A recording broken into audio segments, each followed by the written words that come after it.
पडळकर आणि आव्हाडांमधील वाद विकोपाला, विधिमंडळाच्या लॉबीत आव्हाड आणि पडळकरांच्या कार्यकर्त्यांमध्ये हाणामारी।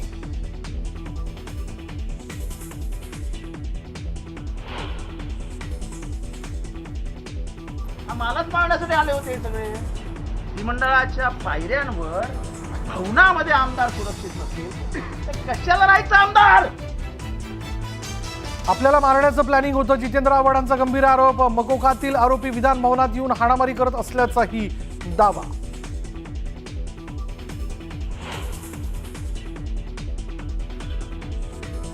घडलेली घटना दुर्दैवी, मलाही त्याचं दुःख, दिलगिरी व्यक्त करतो। चंद्रशेखर बावनकुळे यांच्या भेटीनंतर गोपीचंद पडळकरांची प्रतिक्रिया।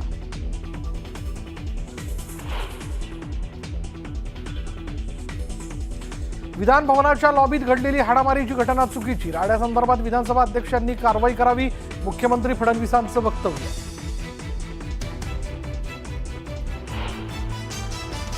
विधान भवनाच्या लॉबीत झालेल्या राड्याची विधानसभा अध्यक्षांकडून गंभीर दखल, विधान भवनातल्या पोलिसांकडून मागवला अहवाल।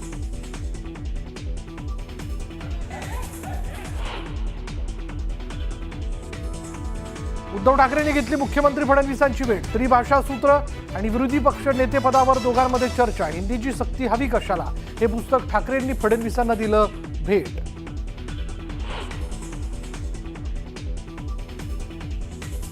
भास्कर जाधव, आदित्य ठाकरेंवर कारवाईसाठी शिवसेना आक्रमक, विधानसभा अध्यक्ष निर्णय घेण्याची शक्यता, तर दम असल्यास कारवाई करून दाखवण्याचं आदित्य यांचं आव्हान।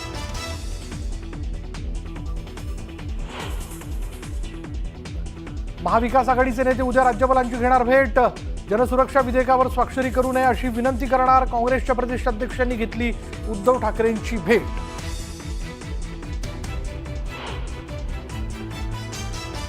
विधानसभेत पेनड्राईव्ह दाखवत नाना पटोलेंकडून हनी ट्रॅपचा मुद्दा उपस्थित, हनी ट्रॅप प्रकरणी सरकार गंभीर नसल्याचा आरोप, तर आपल्याला कुणालाही ब्लॅकमेल करायचं नसल्याचंही विधान।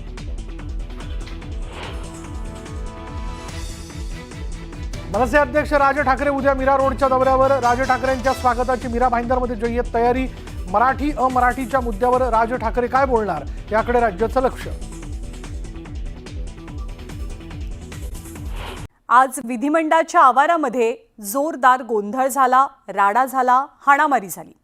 राष्ट्रवादी काँग्रेस शरदचंद्र पवार पक्षाचे आमदार जितेंद्र आव्हाड आणि सत्ताधारी भाजपचे आमदार गोपीचंद पडळकर या दोघांमधल्या गेल्या काही दिवसातल्या वादाचे विधान भवनातच तीव्र पडसाद उमटले। आज संध्याकाळी दोनही नेत्यांच्या कार्यकर्त्यांमध्ये थेट विधान भवनाच्या लॉबीतच हाणामारी झाली। यामुळे विधान भवन परिसरात काही काळासाठी तणाव निर्माण झाला। विधानसभेचे अध्यक्ष राहुल नार्वेकर यांनी या संपूर्ण प्रकरणाची गंभीर दखल घेत या घटनेचा अहवाल मागितलाय। आमदार जितेंद्र आव्हाडांनी गेल्या आठवड्यात विधिमंडळ परिसरात भाजप आमदार गोपीचंद पडळकर यांना उद्देशून घोषणाबाजी केली होती आणि त्यानंतर बुधवारी म्हणजे कालच विधान भवनाच्या गेटवर या दोनही नेत्यांमध्ये चांगलीच बाचाबाची झाली। आज या घटनेचे पडसाद विधान भवनाच्या लॉबीत उमटले।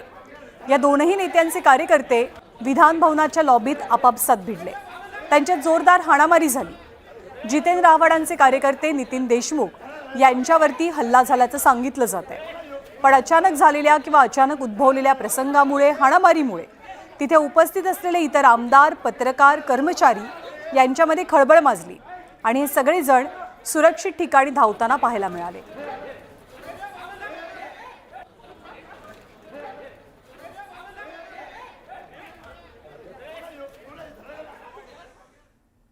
मालच मारण्यासाठी आले होते सगळे। म्हणजे विधानसभेमध्ये विधिमंडळाच्या पायऱ्यांवर भवनामध्ये आमदार सुरक्षित नसतील तर कशाला राहायचं आमदार? काय गुन्हा आहे आमचा? कोणीतरी मवाल्यासारखा येतो, आमच्या आई बहिणीवर शिव्या देतो, त्याला ऑफिशियल लँग्वेज म्हणून डिक्लेअर करा ना। अनपार्लमेंटरी वर्ड्स वापरले जातात, करून टाका पार्लमेंटरी वर्ड्स आहेत म्हणून। सत्तेचा एवढा मुजरपणा, सत्तेचा एवढा माज।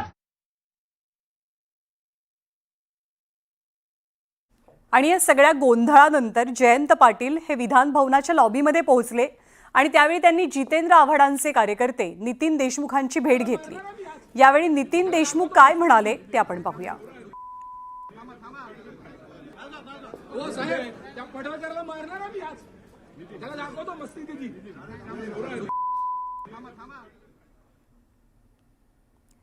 तर विधान भवनाच्या लॉबीत नेमकं घडलं काय?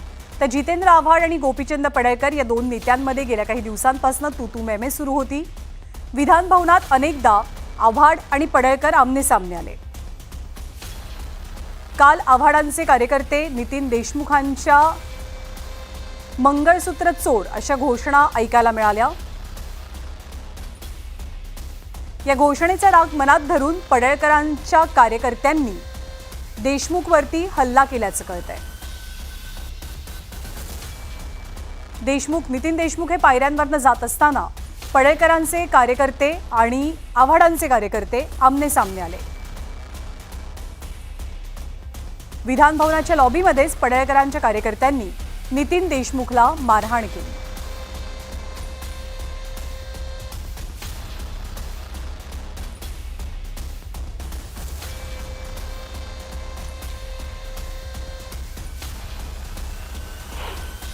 समर्थक आहेत का गुंड आहेत? आणि ही जर का परिस्थिती या राज्याची आली असेल तर मग विधान भवनाला अर्थ काय? ज्यांनी त्यांना पास दिले त्यांच्यावरती कारवाई झाली पाहिजे. मग तो कोणी असेल, ज्यांनी त्यांना पास दिले त्यांचं नाव आलं पाहिजे समोर. कारण हा अधिकार शेवटी अध्यक्षांचा असतो. अध्यक्षांची पण दिशाभूल केली गेली का हा पण विषय आहे. मात्र अशी मारामारी आणि आमदारांना धक्काबुक्की, ही गुंडागर्दी आता विधान भवनापर्यंत पोहोचली असेल तर मग हे फार अवघड आहे. ताबडतोबीने गृहमंत्र्यांनी आणि मुख्यमंत्र्यांनी सगळे विषय सोडून या गुंडांवरती आणि त्या गुंडांच्या पोशिंद्यांवरती कडक कारवाई केलीच पाहिजे. तरच तुम्ही या राज्याचे पालक मुख्यमंत्री म्हणून जनतेला तोंड दाखवायच्या पात्रतेच्या आहात असंच मी म्हणेन.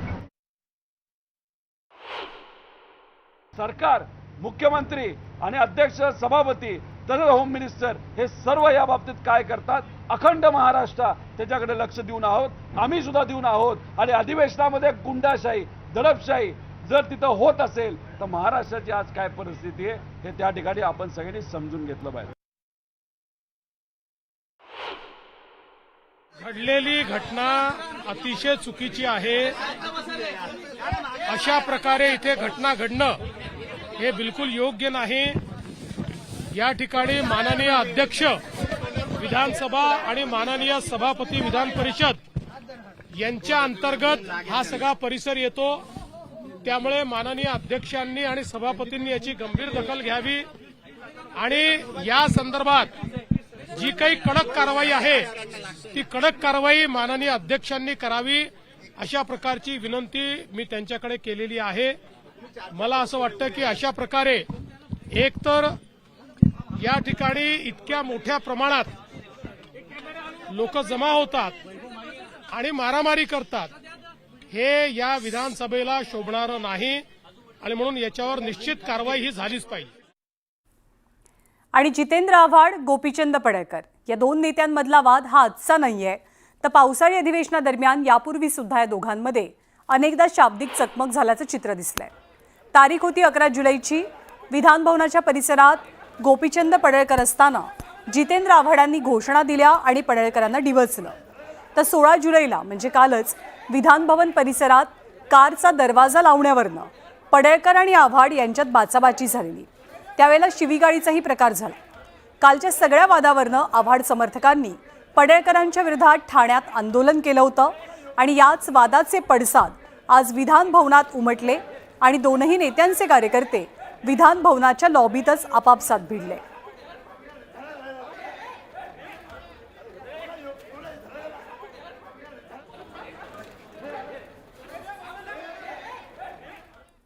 आणि या सगळ्या राड्यानंतर, सगळ्या गोंधळानंतर जितेंद्र आव्हाड आणि चंद्रशेखर बावनकुळे यांची विधान भवनात भेट झाली. या दोघांमध्ये काही काळ चर्चाही झाल्याचं दिसलं. दरम्यान या गोंधळानंतर आव्हाड आणि पडळकर यांच्यात समेट घडवून आणलेली असून दोघांमधला वाद मिटल्याचं चंद्रशेखर बावनकुळेंनी सांगितलंय. आता हा वाद मिटलेला आहे. मी माननीय जितेंद्र आव्हाड आणि गोपीचंद पडळकरशी बोललेलो आहे. मी माननीय अध्यक्षाची चर्चा केली आहे. हा वाद आता मिटलेला आहे. यानंतर असा कुठलाही वाद त्यांच्या दोघांमध्ये होणार नाही आणि कार्यकर्त्यामध्ये होणार नाही.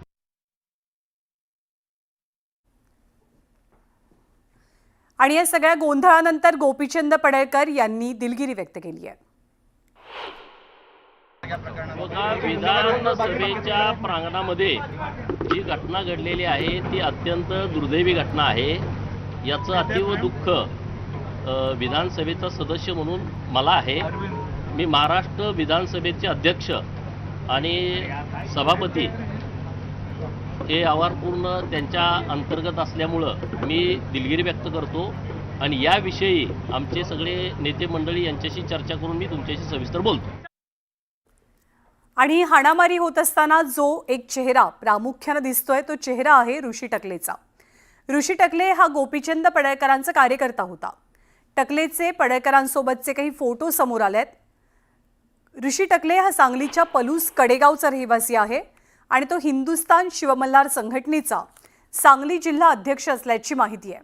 गेल्या 3 ते 4 वर्षात त्याची पडळकरांचा कट्टर समर्थक अशी ओळख निर्माण झालेली असून तो पडळकरांसोबत कायम असतो असंही बोललं जात आहे.